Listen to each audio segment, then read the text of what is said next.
मेरे दोस्तों, अभी 3-4 अप्रैल 2021 शनिवार रविवार को छत्तीसगढ़ बीजापुर के नक्सली ऑपरेशन में देश के 22 जवान शहादत देने वाले वीर शहीद जवानों को हम सूबेदार यादव और पार्टी के तरफ से सत नमन है। हम श्रद्धा सुमन अर्पित करते हुए घायल जवानों के लिए शीघ्र अतिशीघ्र स्वस्थता के लिए मालिक से प्रार्थना करते हैं। मेरे साथियों, आप सभी श्रोता भगवान को सत नमन प्रणाम वंदन करते हैं और ये गीत सूबेदार म्यूजिक चैनल के माध्यम से हम आप लोगों के पास भेज रहे हैं। कृपया अगर ये गीत पसंद आए तो इस चैनल को सब्सक्राइब कीजिएगा और शेयर भी कीजिएगा। हमारे देश के वीर बांकुरे जवान सर पे कफन बांध करके रातों दिन देश के हिफाजत के लिए, शांति व्यवस्था कायम करने के लिए तत्पर रहते हैं। आइए मास्टर, भूमिका से शुरुआत है।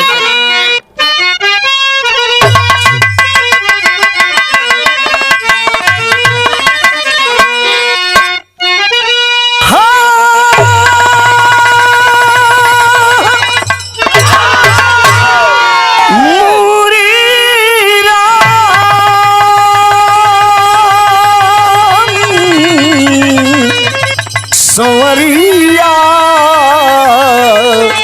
भोले बाबा जोगिया हो राम,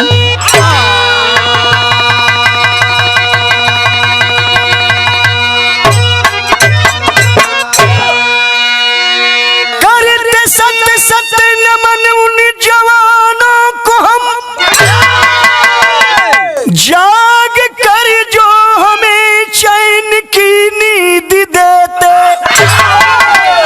आंधी तूफान गोली बारूदों को भी हंसते हंसते सीने पे अपने वो लेते।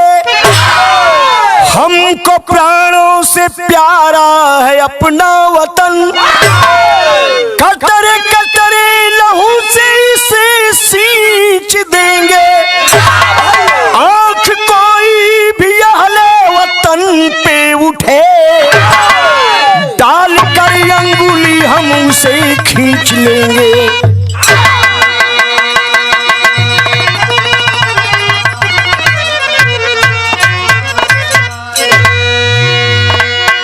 एक लाइन यहाँ गीत का अंदाज बा कौन मास्टर?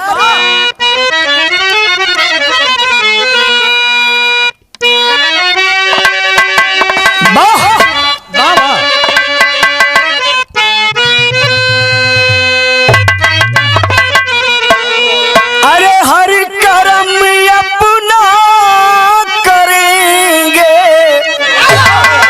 हर कर्म अपना करेंगे, आए वतन तेरे लिए दिल दिया है जान देंगे, आए वतन तेरे लिए।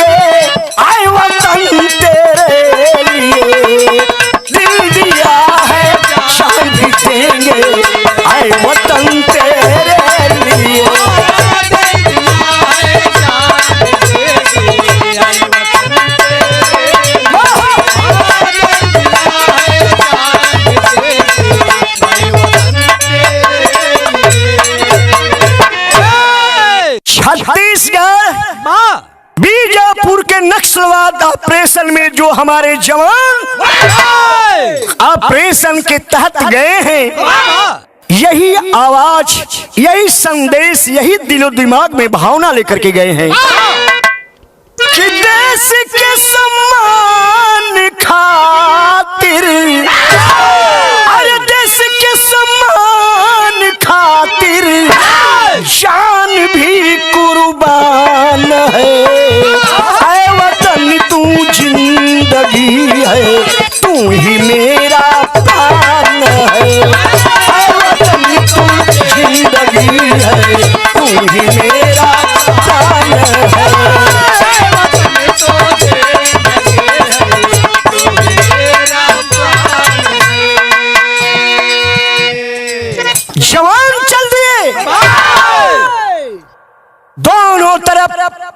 ऊंची ऊंची पहाड़ियां हैं, बीच में जंगल है। चूंकि नक्सलवादी तो जानते हैं उस जगह को, उस ठौर को, उस तरकीब को, लेकिन हमारे जवान अपना गन लेकर के पोजीशन लेते हुए आगे बढ़ रहे हैं। लेकिन मेरे बाबूजी, कवि ने लिखा है नजम के अंदर क्या,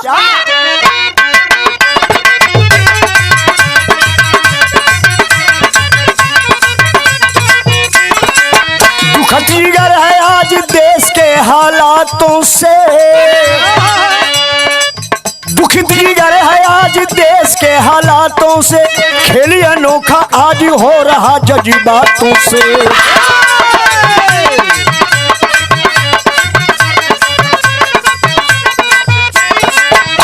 पन्ना उस्ताद, इस देश में दो नारे लगते हैं, जय जवान और जय किसान।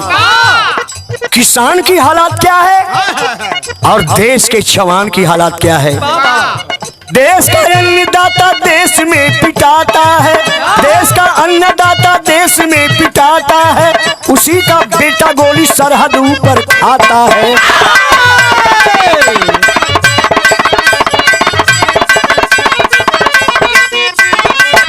आप सब देख भी रहे, टीवी में समाचार में पढ़ भी रहे हैं, देश का किसान आज कितने महीनों से अपनी मांग को लेकर के शहीद हो रहा है, ठोकरें खा रहा है, लाठी खा रहा है, और सरहद पे उसका बेटा चाहे नक्सलवाद झेल करके गोली खाकर शहीद होता है या विदेशी हुक्मरान के खुराफात से गोली खा करके शहीद होता है। आज देश के जवान और देश के किसान की हालात क्या है। दुखित जिगर है आज देश के हालातों से, खेली अनोखा आज हो रहा जज्बातों से।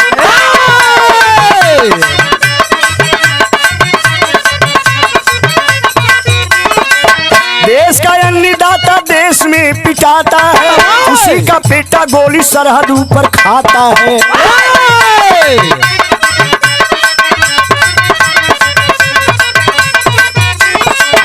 ए भैया, देश में नारा लगेला जय जवान जय किसान। किसान अपनी मांग को लेकर कई महीना से शहादत भी दे रहा है, लाठी भी खा रहा है, उपदंश भी झेलता है, और उसका बेटा सीमा पर चाहे नक्सलवाद हो चाहे आतंकवाद हो, सीने के ऊपर गोली भी खाता है। और सत्ताधारी मगन है सत्ता अपनी कुर्सी को बचाने में, मगन है सत्ता अपनी कुर्सी को बचाने में, वोट के खातिर सबको लड़ने और लड़ाने में।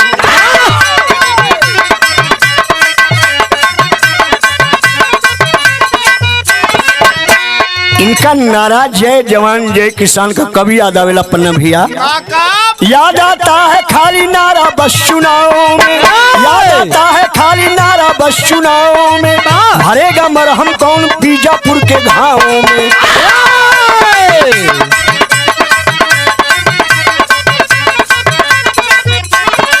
शहीद देश के जवान हुए माटी में, शहीद देश के जवान हुए माटी में, तबाही भारी मची बीजापुर की घाटी में।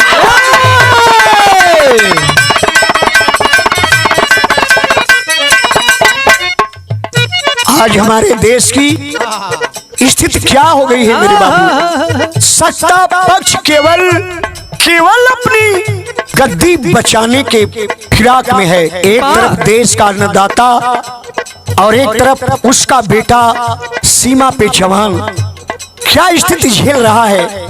यहाँ तर्ज बदल गई मास्टर। कौन बा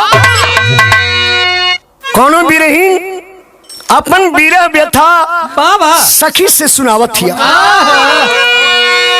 कि गवाना कराए पिया घर बैठावले, अरे अपने कोई लरिया में लागल निर्मोही दगा दे के, अरे भागल रे निर्मोही दगा दे के, पागल रे निर्मोहे दगा दे के,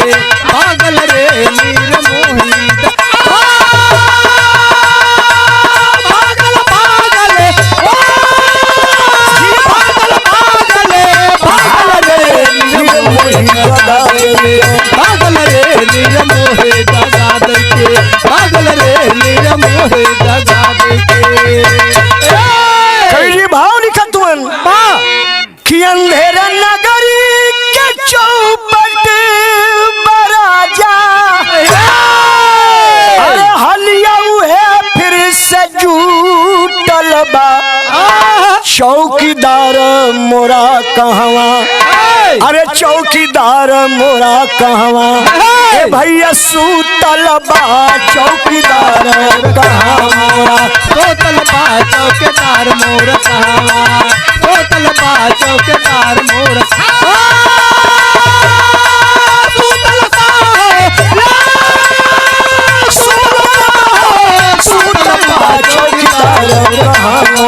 चौकीदार मोर कहवा सोतल बा चौकीदार मोर कहवा।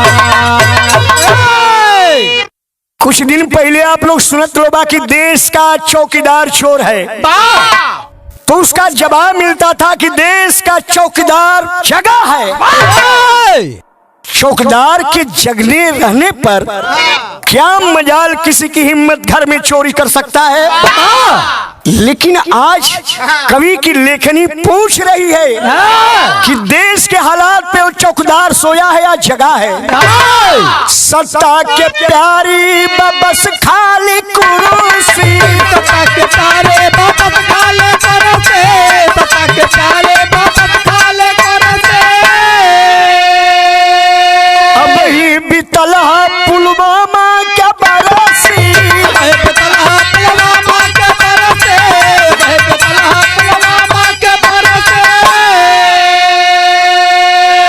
पुलवामा में शहीद हुए जवानों की अभी कुछ दिन पहले बरसी बीती है, लेकिन एगो जख्म दिल के भरल न रहले। अरे फिर से रतनवा लूटल बा चौकीदार कहाँ मोरा सूतल बा चौकीदार कहवा सोतल बा चौकीदार बखावा सोतल बा चौकीदार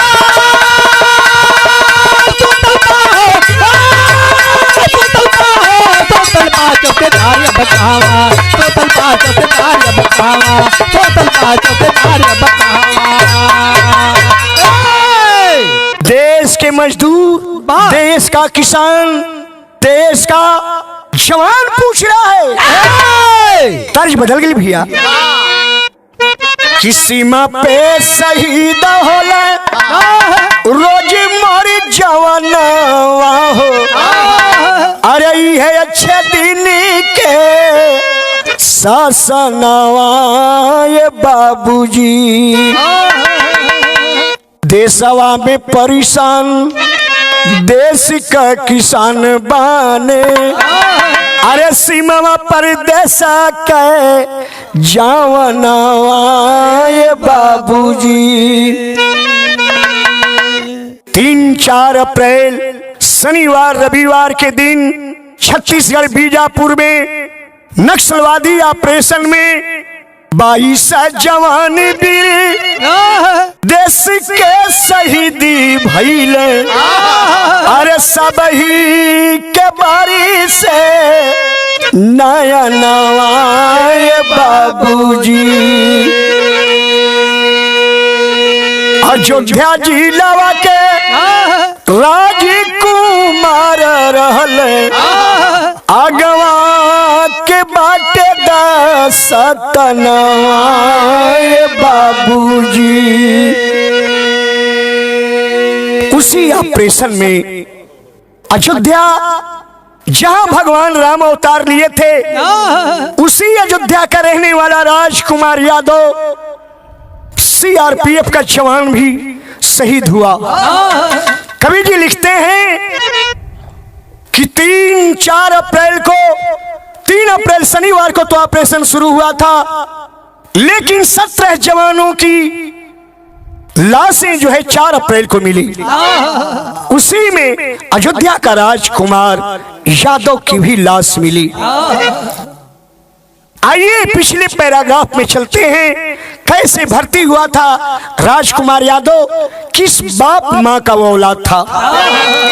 तो तर्ज बदल गई भैया।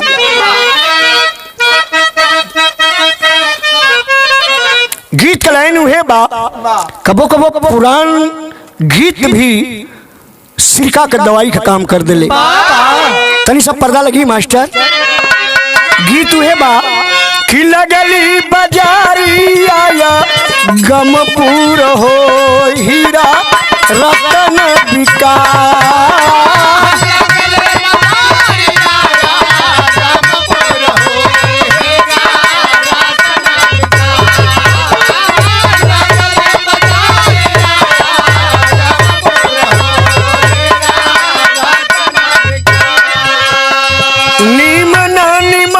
सौदा लिहल न हो मूर्ख खाए पछिता।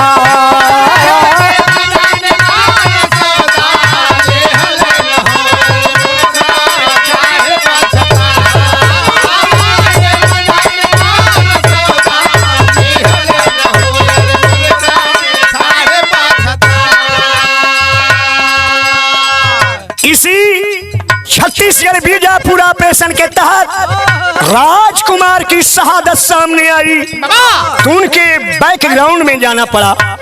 कैसे बाटे पावन अयोध्या न गरिया न हो भैया, बाटे पावन अयोध्या न गरिया न हो गावे बेदवा पुराण।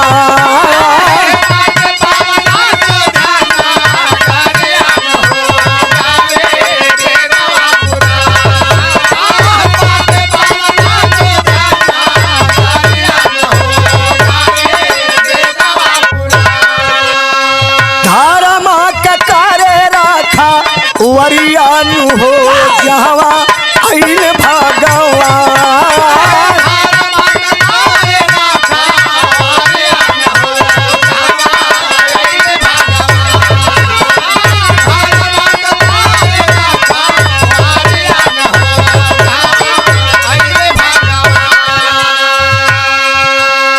ए भैया अयोध्या में कबीर जी लिखत हुआ सोनापाली गांव के अंदर सूरज यादव की पत्नी के घर में एक चांद उगा है। कौन?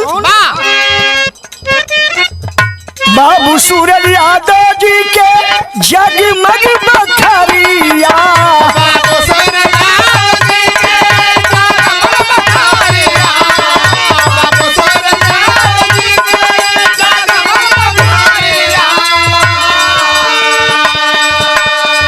उतरल बचांद माई सुमित्रा चारिया।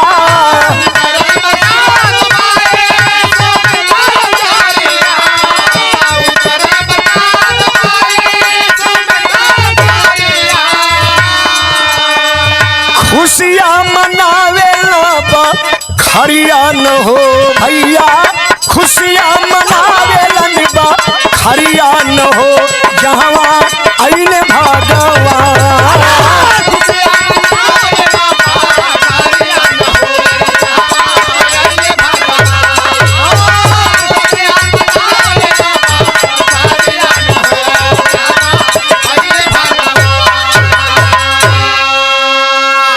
अयोध्या कोतवाली के रानोपाली गांव में सूरज यादव की धर्म पत्नी सुमित्रा देवी की गोद में एक बेटा पैदा होता है। बड़े प्यार के साथ बाबूजी उस बेटे का नाम राजकुमार रखते हैं। बाद में और दो बेटे हुए जिसका नाम रामविलास और मुरारी लाल रखा गया। धीरे धीरे बाबू समय बीतत बा। आज समय बीतले के तहत एक लाइन यहाँ गीत लगल भैया।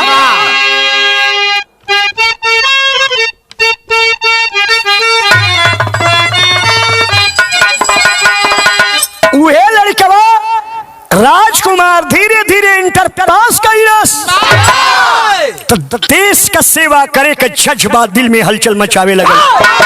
अंततो गत्वा भइल का एक लाइन यहाँ गीत लगल। तर्जुए बाकी पहली रात पायल तोड़ला, पहली रात पायल तोड़ला, दूसरी रात बारी हो।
जी भाव लिखतन बाबू लोग।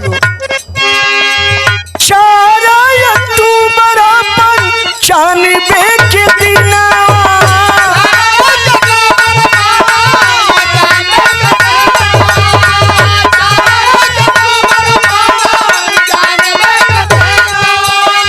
भारती सीआरपीएफ भइले जवानवा।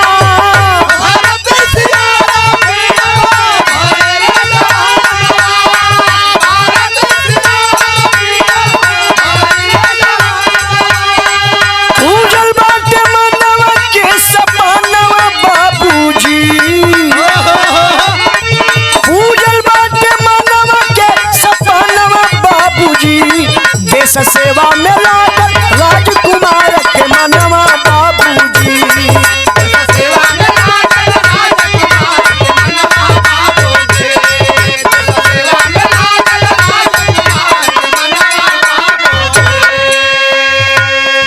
राजकुमार यादव 4 अक्टूबर 95 के समय सीआरपीएफ में भर्ती हो गईलन।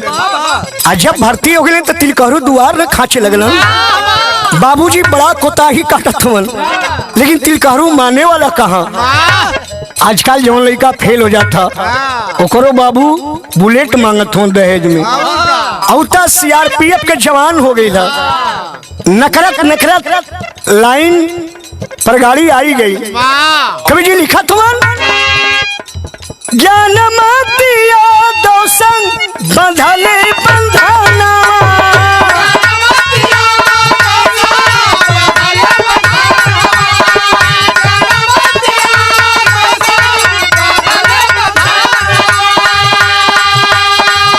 अच्छा शादी हो गई। राजकुमार यादव और ज्ञानमती यादव का शादी हो गई। आज जब शादी हो गई भैया चलबे करेला की फोर्स का जवान बड़ा सरगर्मी लेके आवेला। नतीजा का निकला गोदिया में दुई गोमी ललबा सुमनवा।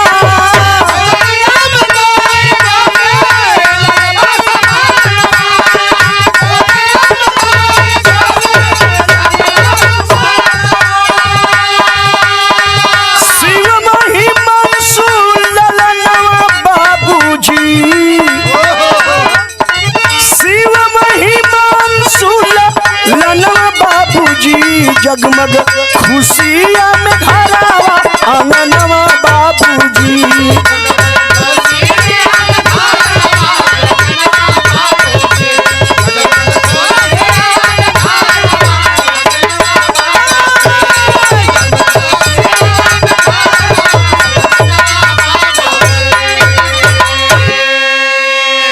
ए भैया सदिया भइले के बाद ज्ञानमती के गर्भ से क्रमशः 2 ठे बेटवा पैदा भइलन। बड़ा बेटवा शिवम और छोटा बेटा हिमांशु। आज बड़ा बेटा का उम्र 12 वर्ष के करीब बा। छोटा हिमांशु का उम्र करीब 7 वर्ष के लगभग बा। घर परिवार बड़ा खुशी से चलत बा हो भैया। जौन साल बीतल ये 2020 दिसंबर महीना में राजकुमार यादव छुट्टी लेके घरे कोनो शादी का पर्व रहल आइलन। सदिया बिता के 10 जनवरी के फिर छत्तीसगढ़ बीजापुर चल गए। आज जब चल गए भैया तो यही बीच में धीरे धीरे मार्च के महीना आइल। मार्च के महीना में प्लानिंग बने लगल। फोर्स के अधिकारी लोगन के तमाम दिग्गज नेता लोगन के नक्सलवाद खत्म करने के लिए। देखबा खबर तो लगल कि बीजापुर के सुकमा के आसपास जंगलों में 25 लाख का इनामी नक्सली कमांडर हिडमा छुपा है। और वही हिडमा के पकड़े खातिर सुरक्षा बल के जवानों और कोबरा बटालियन, एसटीएफ, बस्तरिया बटालियन के तमाम जवान संयुक्त रूप से कार्रवाई में लग गए। लगने थे चौलरिया तर्ज लगल भैया।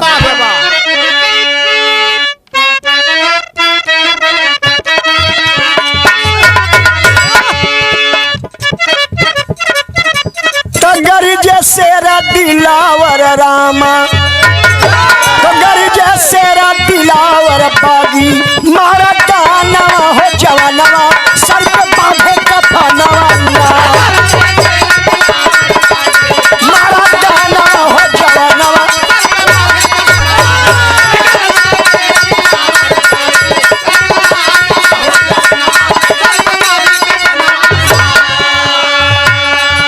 दोनों तरफ से ऊंची ऊंची पहाड़ियां, बीच में जंगल है। इस तमाम संयुक्त मोर्चा में जवान चल दहलन तो जंगल में सब गए घेराई सर पे मोती रही मेड़राई सर पे मोत ऊपर पहाड़ नीचे खाई ऊपर पहाड़ रहिया मिले न केहू के भाई रहिया मिले न केहू कैलम बम विस्फोट पापी कैलम बम विस्फोट पापी दुश्मनवा हो जवानवा सर पे बांधे कफनवा।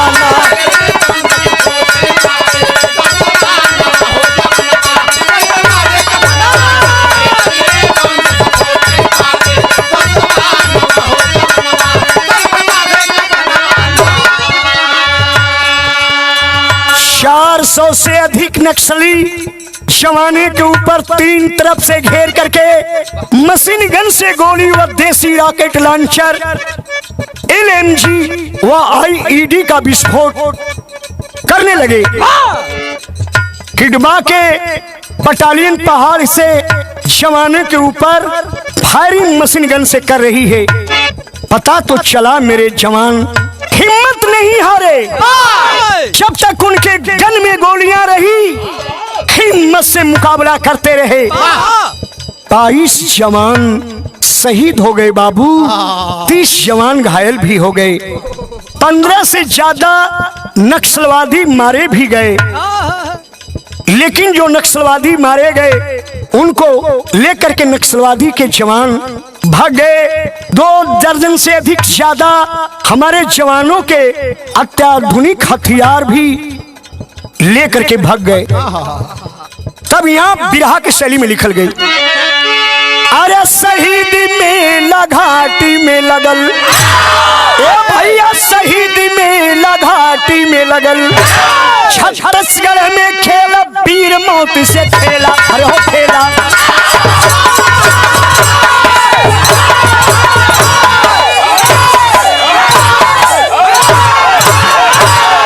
तो छत्तीसगढ़ में खेला वीर मौत से खेला, शहीद मेला घाटी में लगल।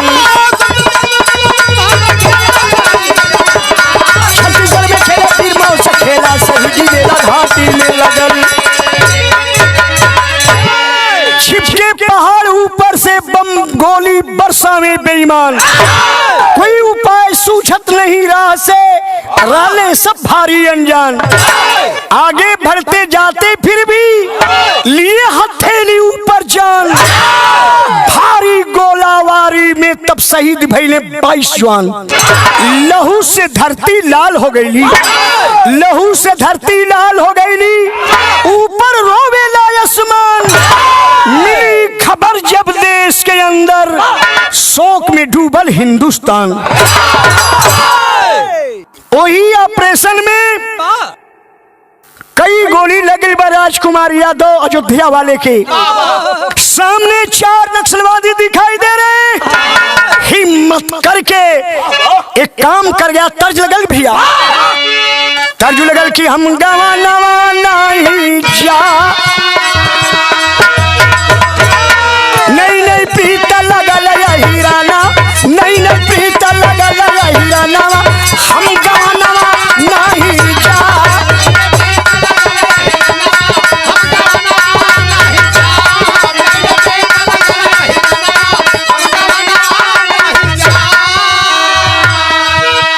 गोली लगने के बाद भी गरजल यादव जवान नवाना, गरजल यादव बाबू सूरज के हो लला नवा, बाबू सूरज के हो लला नवा, गरजल यादव जवान नवाना, बाबू सूरज के हो लला नवा।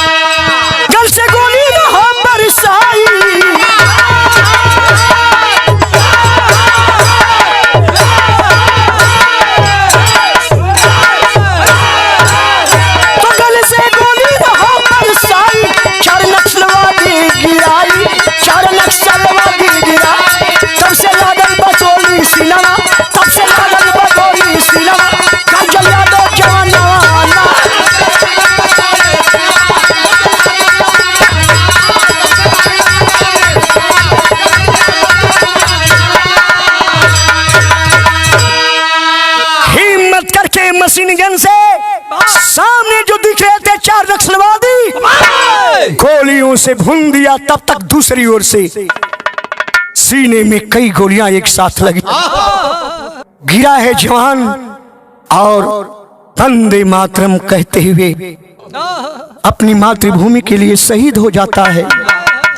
ए भैया, ई खबर जब अयोध्या में पहुंचल बा, तब रानोपाली की पुलिस के जवान फोटो लेकर के राजकुमार यादव का और पहुंचते हैं उस बस्ती में, जिस बस्ती में राजकुमार का माता पिता परिवार रहता था।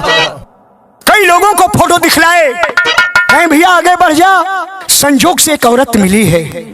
आज जब फोटोया देखल कि आए औरत, इस फोटो को पहचान रही हो? ये किसकी फोटो है? अरे ज्ञानमती, राजकुमार अपने पति के फोटो जब देखलस तब पूछत थी कि हाँ हम उनका औरत हई, हमार नाम ज्ञानमती है। ये फोटो से का मतलब है? कौन तहकीकात करे लोग हुआ का? दरोगा जी पूछते इन्हें पहचानती हो? तब पत्नी का कलेजा कांप न गई कि ऐसा दुनिया में धर्म पत्नी बाके औरत ऐसा बा कि जेकरे संगे जी और मरे का वादा खैलस ओके नहीं पहचानी तो औरतिया रोवतिया और दरोगा जी से कहती है, का कहतिया? ये कलश की बाबू दरोगा जी, अरे है तो हुए मानी के मोरा सिंगार, बाबू दरोगा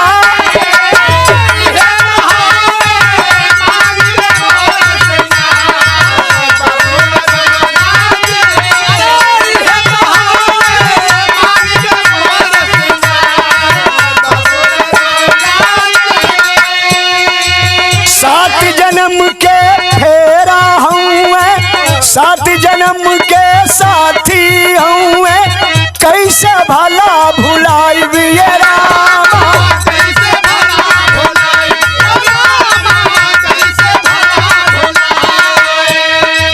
काहे कइने के खोजत हूँ, साफ साफ बतलाई कि बाबू दरोगा जी कहाँ बाटे से नूरा हो हमार, बाबू दरोगा जी कहाँ बाटे से नूरा हो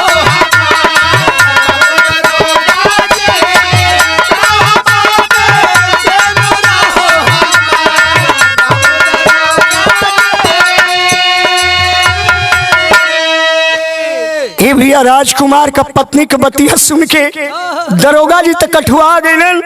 मुख से कोनो शब्द नहीं निकलत बा, बाकी उनके अखिया से आंसू जरूर बरसे लगल। भानुमती पूछती का दरोगा बाबू, फोटोइया खाली देखा के पूछबे कैला का मतलब बा फोटोइया से? हम तब बतौली ने कि उनका धर्म पत्नी है, आज जैसे हमार शादी भइल बा दरोगा बाबू, ओके कबो भुला सकीला? अरे बाप रे बाप दरोगा जी कैसे बतावे। एक पुलिस का जवान बगल में हट करके रो रहा है। भानुमती पूछली का भैया हमार पति मन तू काहे बदे रोत हुआ?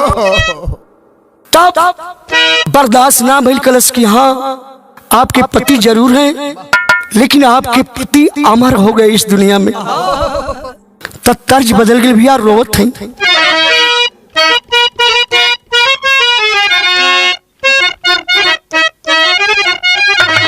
अरे सुन के खबरिया बरसे झर झर नजारिया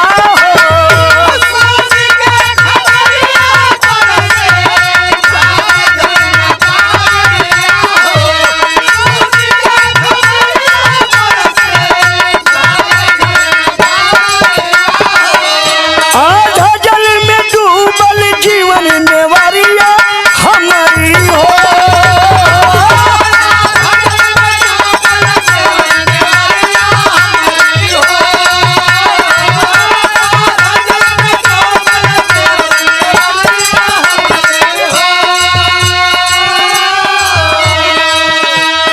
कई महीने से माई बीमार रही, जहिया दरोगा जी पहुंचल मन सवेरे में था। अब वही अस्पताल से छुट्टी लेके सुमित्रा देवी आई है। जब सुनी कि हमार बेटा इस देश खातिर शहीद हो गई, तब छुट्टी लेके हॉस्पिटल से आईली माया हो।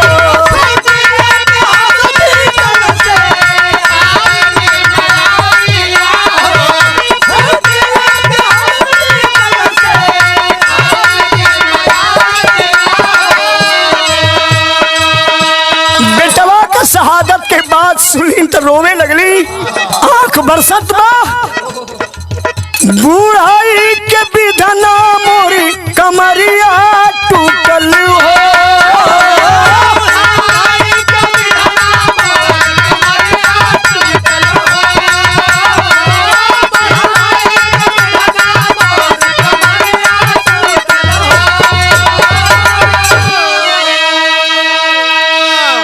ए भैया सब रोवत बा, बाबू माई भाई दोनों बचवा रोवत हुवन।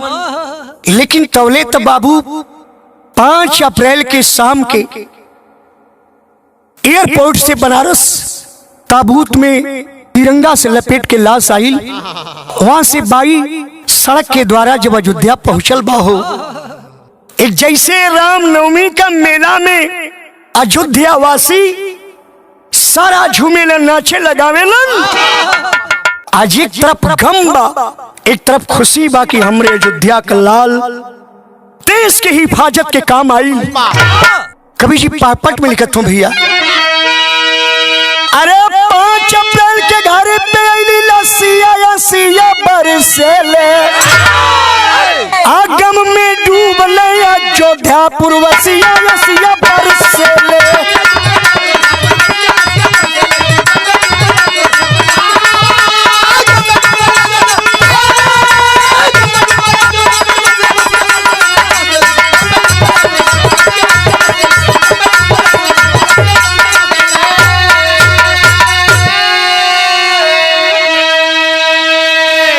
लाश जब पहुंचल बान बाबू, कोहराम मच गई। बूढ़े जवान बच्चे साधु संत सभी लोग आते हैं ताबूत के पास। ताबूत जब खोली गई बाबू ना, एक झलक पाने के लिए अयोध्या वासी बेचैन है। गाँव नगर के लोग आवाज जुटी के सब ही धीरे बधावे हो। अमर से नुरावा तोहारो भइले, लोगावा सब समझावे। अरे रोए दोनों भाई टूटल असिया असिया बरसेले। शिवम ही मंसूरों में देख के लसिया असिया बरसेले। एक और धर्म पत्नी रोवत है, एक और हिमांशु और शिवम रोवत हो भैया। मर के तो रोज आदमी मरत था, क्यों रोग से मरत था, क्यों भोग से मरत था। लेकिन कभी जी यहाँ लिखत हो मौत मौत होले। कैसे भैया, रोज रोज के तना हो होले मऊअतिया पंचो।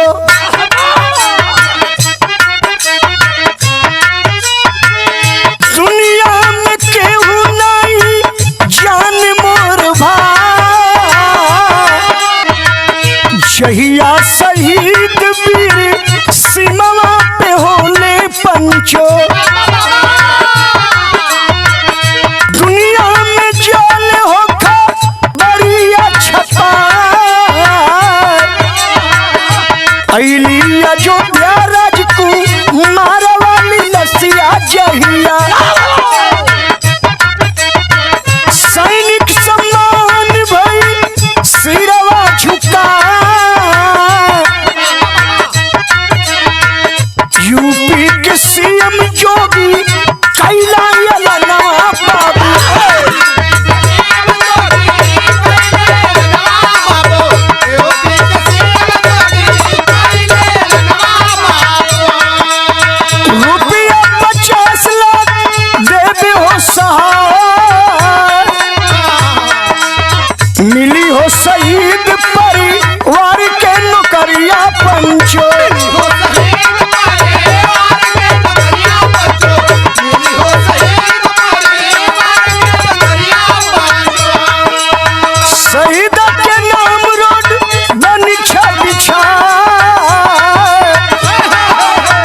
सजल तिरंगा लसी पहुंची स्मशानवा जबकि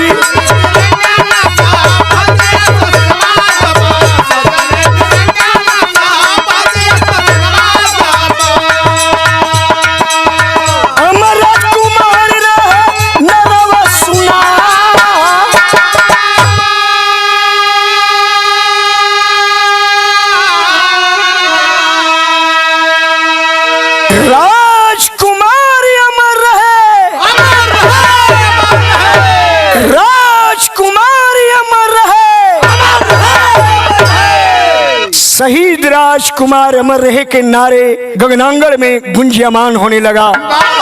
श्मशान घाट पर नेता प्रणेता अयोध्या के समस्त बूढ़े जवान औरत सभी लोग की आंखें नम है। एक तरफ खुशी भी है बाबू कि आज उस अयोध्या में फिर एक बार एक लहर आ गई, जिस अयोध्या में भगवान राम सत्य धर्म की रक्षा के लिए अवतरित हुए थे।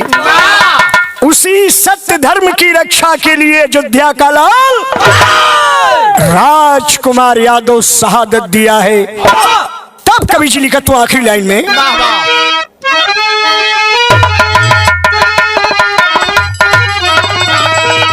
अरे जबल रही है चंदया सूरज का ज्योतिया गाई दुनिया शहीदन के शहीद दिया।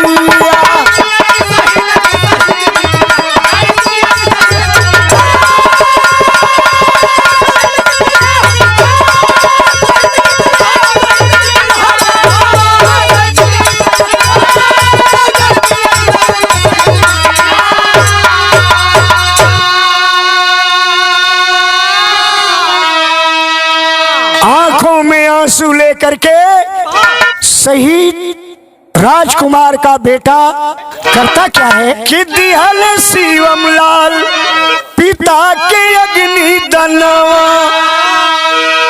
रोवे नहीं मानसू बरसे झरा झर नयना।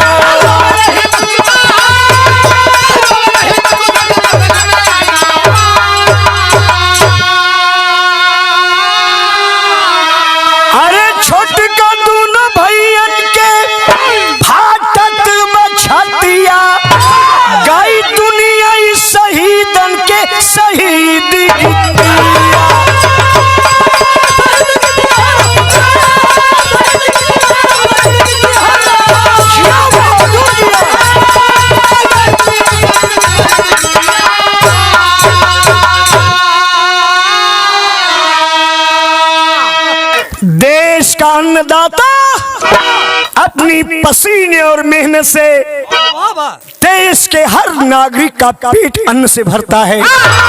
दूसरे तरफ उसका बेटा सीमा पे या देश के भीतर जाड़ा गर्मी बरसात झेलते हुए लोगों को अमन चैन जीने का माहौल देता है। स्वामी गुरु बिहारी पत्तू धन भारत के जवान परसी धन नित्यान बान पर होते हैं कुर्बान।